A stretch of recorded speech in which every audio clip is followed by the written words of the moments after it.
Hi everyone, welcome to Rick's 1/35th scale models. My name is Rick. Today I'm going to be talking about a new kit I just got, which is in the line of Ryefield models of their 2A6 Leopard in 1/35th scale. I've already done a review on the standard 2A6 and I did one on the Canadian version. I have this kit, which is a huge box I have not done a review on yet, which is the full interior. That'll be coming out soon. But I just got this kit, which is their limited edition Ukrainian version. Now, this is just like the standard kit, but it has some extra parts and it has some extra decals and things like that, which we're going to talk about. But I will say right up front, the box art's amazing, but there are some serious mistakes on there, which I started noticing. First of all, they have the simulator on it. I really doubt that a combat vehicle is going to have that. And they have all this exterior reactive armor done. I've been researching and looking, and as of the shooting of this video, I haven't found any Ukrainian 2A6 with this on it. So that part of it isn't 100% correct. But the model itself, the decals, everything else, you can completely build the kit as a Ukrainian tank and have it accurate and look really nice. The other neat thing about this is when you get this kit, the difference between this kit and the standard one is you get the reactive armor, you get a decal for the Ukrainian army. Other than that, these are the exact same kit. Everything in the standard Leopard kit is in this kit. The funny part is, this kit's several dollars cheaper than the standard kit. So, just a little side note, if you're going to get one of these, you may want to buy it in this version because you'll save a little bit of money. But anyway, let's jump into the review, look at the parts and the kit, and see what you get. Okay, so let's go through the instructions. The first thing that I noticed upon looking at this kit, these are the instructions for a standard 2A6 Ryefield kit, which would be the first release. There's nowhere in these instructions that I have found that talk about the Ukrainian version. So that's the first thing I noticed. Let's go through and look at the instructions. So you have your sprue sheet list. As you can see here, there's nothing indicating anything about the Ukrainian version. Going through the build process, you can do the exterior version without an interior, or you can do the exterior version with the interior. If you get the interior kit supplement box, there'll be a separate set of instructions on what to modify here to do that. But you've got the process here, doing the lower hull. It comes in multiple sections. These go together really nicely. There's absolutely no issues with fit on any of this. The neat thing about these axles and road wheel attachment points are they have a little key in them, and you can either leave the key in and lock them to the same place, or you can remove the key and make them adjustable. That's up to you. Going through all the different instruction parts, I like how the road wheels are done. They have the little rubberized part in the middle that makes the road wheel removable, and that's especially nice for painting and that. You have your each individual track links. They do have these accurate here. You've got to make sure that when you're assembling the tracks, you do these components in the right way, inside, outside, what's up and what's down. They have that set up here. Then you have all the track links you have to install. They ask for 83 on this kit. The drive sprocket here, and then adding parts on the upper hull, going through that process. Lots of nice detail. The turn signal markers, protections of the right scale, real good quality. Going through your headlight installation, the extra spare tracks that sit in the front that also supplement your armor protection. your fan system on the back, your siphoning hose that goes here, different access panels, lifting hatch panels, intakes, and then all the tools that go on the back deck. Going through adding here now, like I said, this is, you could do a full interior version, so these would be removed, but they're really nice, thin, good quality plastic. The driver's hatch, they also have the windshield wiper for the center periscope for the driver.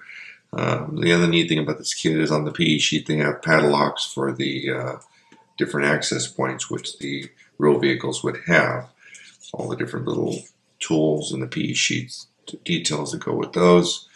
Going back to the rear hull. Now the only issue that I have with this kit is that although they're really nice, you have PE sheets for the grab handles on all the panels.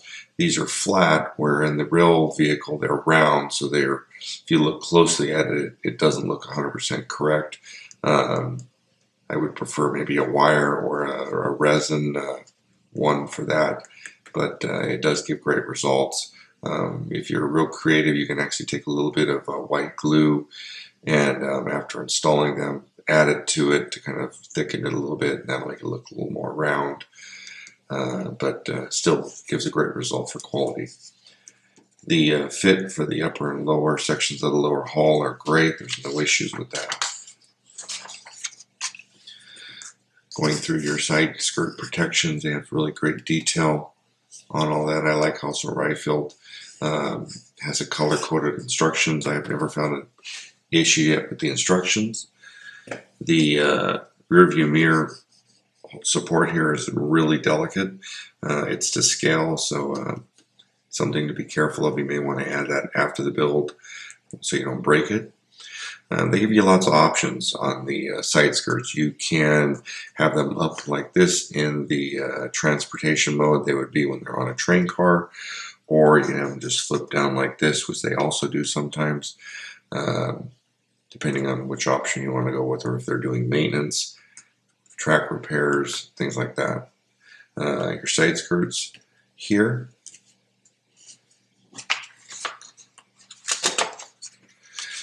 You have your tow cables. Now this is an initial late version 2A6 prior to the upgrading of them. So the tow cables are crossed in the back.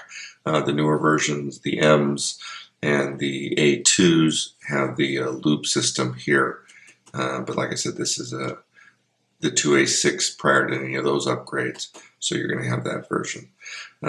You have your backup indicator here, which is a really entertaining process to install. There's no hole in this or this, so it's basically a matter of gluing this here and here. And then this part here is really delicate, so it's another big challenge. It's to scale, but it's really hard. And then on the points here, they actually have the locking pins, which is a neat extra little there. The mud flaps on the back are rubber, so they actually are very pliable and they move. And then you have all your parts you have to install prior to gluing your upper turret parts together. You've got this extra part here that you put all your periscopes in, some of the protections in the back here. You have your really highly detailed commander's periscope system here. It's got a windshield wiper, all the extra armor in PE sheets, so it looks really high quality detail. Great work there. And then you have all the different components here you're adding to the turret, upper part of the turret. Now, like I said, this kit's designed to either be done full interior or not, so there's lots of extra details that most models aren't going to have. That's really nice. Going through and doing the breech of the main gun. This whole process goes together nicely. No real issues. You have your drive motor here, ring for your turret. Now, I've done a little bit of research, but I haven't been able to identify yet if this is an electric turret or if this is a hydraulic system here. They don't have the motor, but it would be mounted in this area. On the full interior kit, it's there. Like I said, I don't know if it's an electric or a hydraulic version, but really good quality. And you have your hatches, some different components for all those.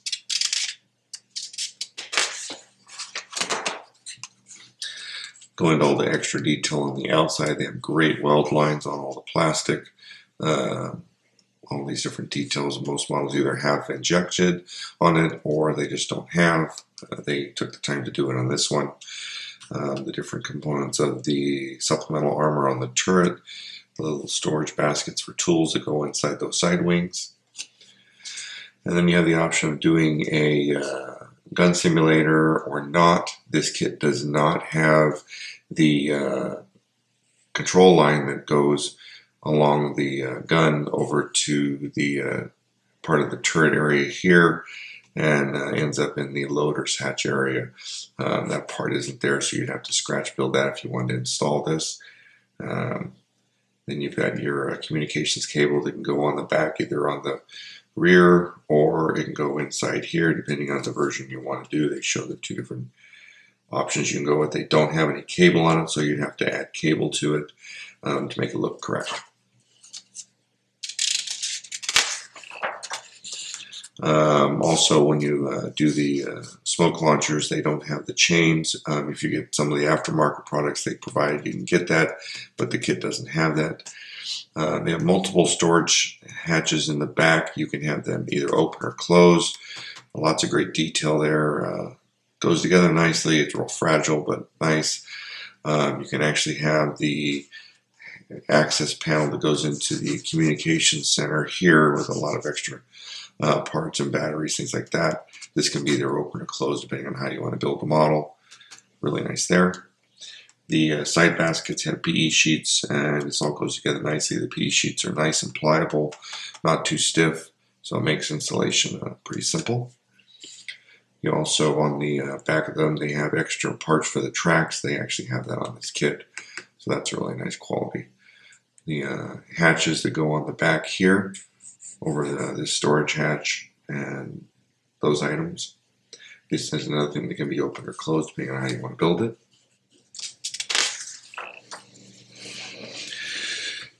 Here you're going to have adding a resin part to the front of the barrel. You have your MG machine gun installation, which is a really good quality. How that mounts here. Now, one of the things you'll notice if you look a lot of the videos of the Leopard 2A6s in Ukraine, almost always they do not have any air defense machine gun on the loader's hatch area. If you want to put it on, it's up to you, but all the videos I've seen and pictures, with the exception of one or two of them, this is not there. And these are vehicles that are actually moving with crew. So it's not like they took it off or something. It just isn't there. I did see some of the initial Leopards they got. They did have the machine guns with them. I'm not sure if they're just not using them or what's going on, but that's just something I've observed. Also, you've got your rotator beacon here. They don't install that at all. They're not using it. These are combat vehicles. No gun simulator, no rotator beacon. So something to think about if you're building it. Here's your final putting these two together. There's no locking pin, so it just sits there freely. And then you have your barrel support that goes back here. Obviously, this would be in the down position unless you're having the vehicle loaded on something with this locking pin to keep it from traversing. From there, you go into your paint scheme. These are for German versions. You're not going to use any of these decals here on the model. There's no unit identifier, no license plate, and obviously no German markings. The last part would be the numbering for the smoke launchers. That would be something it would have. And then you have your placarding here for your fuel and access inspection points and your lift jack here. That's the instructions. Nowhere in here does it talk about a Ukrainian version, where to put the decals, things like that. So you'd have to look at reference photos to figure that out. But there was nothing in the box about any of that. All the PE sheets are put in the nice plastic, so they're really well protected. I've removed them for this video. Here would be one of 3 sets of the track links. You have your part the road wheel sits on, the pad on the bottom, your pins that go here, and then your extra snow cleats here. If you wanted to actually do, and with those, it's possible to modify these and add these on. These go together really nicely. One of the things that you'll notice here is as you remove this pin, and then you have this part that kind of breaks off real easy. I found it easier to just do them by hand, but you have a little jig here to use if you like. They don't lock together and stick really good, but they supposedly you can not use glue. I always put a little bit of glue on the inside here to kind of lock it in, and I've had not any issues whatsoever. But you have 3 of these. This will be one of 2 sprue sheets for your road wheels and a lot of the supports and other parts. You have your road wheels, your axles, your smoke launchers, your tow cables, things like this. All of the plastic here is real good quality to scale. It looks great. You have the front sight here. One of the neat things about this kit is they actually have markings inside the road wheels, which the actual vehicles have. Really nice quality there. All the lug nuts are all there. The way the sprues are laid out, removing all the extra parts is pretty simple. It's a well thought out design, not too complicated. This sprue sheet will have parts of the lower hull, your rear view mirrors, your gun holders, your camera system. Here, the back panel, your poles for your and either you're cleaning your breech barrel, or the you can use them for they put a netting over the tent to camouflage it or shield it. Those things here on top of some of the access point hatches are also here. Thin plastic, good quality. It's a nice pliable material. It doesn't tear easily. Really impressive quality casting. This will be part of the lower hull, the side skirts. The injection molding is really good here also. All the different little aspects of it. You have the options here to have these open or closed depending on what you're doing and building the model. That goes back to doing a full interior version, things like that. Once again, really nice quality. One of the things I like about Rifle is they make these step wires the right scale. Some other models have them larger, and they're just not to scale. It's fairly thin metal here, so that looks about correct versus some of the other kits. Like I said, it's not to scale. Here's going to be a lot of parts of your turret. You've got your hatches, your sights, this interior part of the commander's hatch, your baskets, things like that. The way these are laid out, they're pretty well protected and supported. I have not had a broken part yet on these Rifle kits. You've done a good job there. Your MG machine gun is really nice casting. On the back side, they even have they've done the slide molding on this, so you have the hole in the front of the barrel. This will be the 3 parts of the lower hull. The inside here. One of the things I like is they don't have all those big deviant points from the casting. Some of the kits have. It's really nice.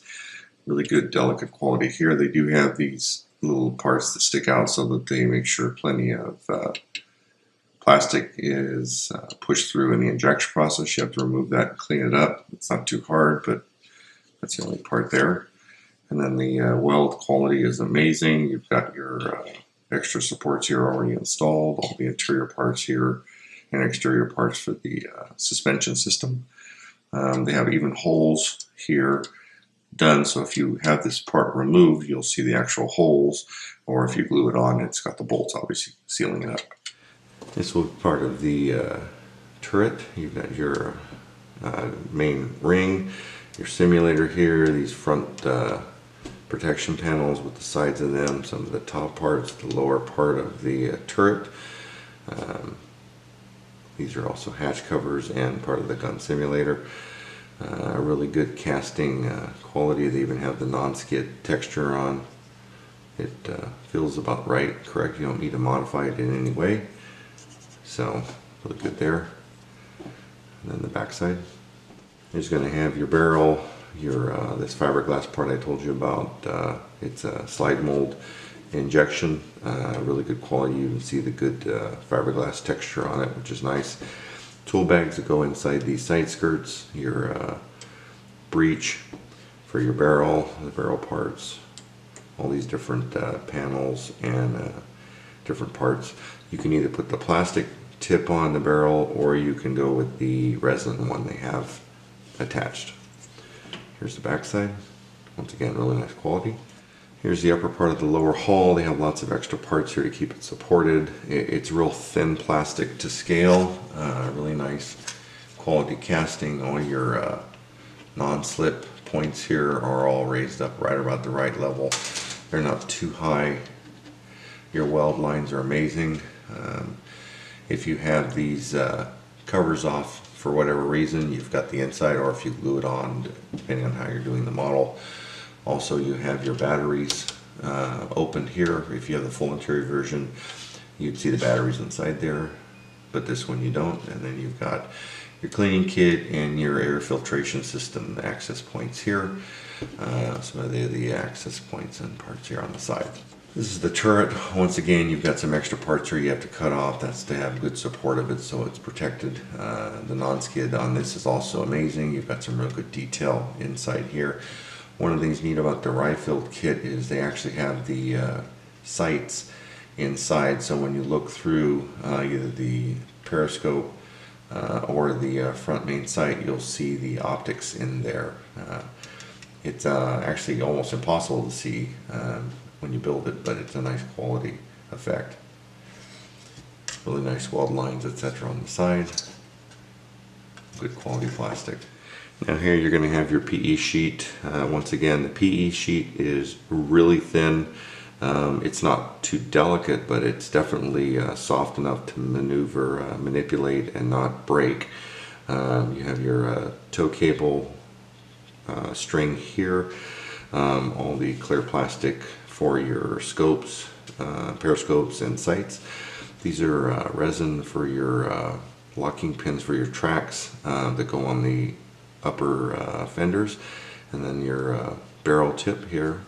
This would be the decals for the German version of the tank. You do need this for the Ukrainian version because there's some of the placarding down on the bottom here for the access points, and then your numbers here system. But the rest of this you wouldn't need unless you're building a German version.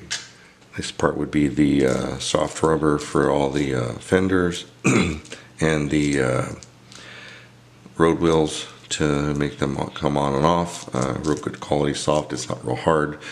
Like I said, something I like when they do that in a model. Now here's the stuff that you get extra with this kit. You get 2 sprue sheets which have your reactive armor. It's just a flat sprue sheet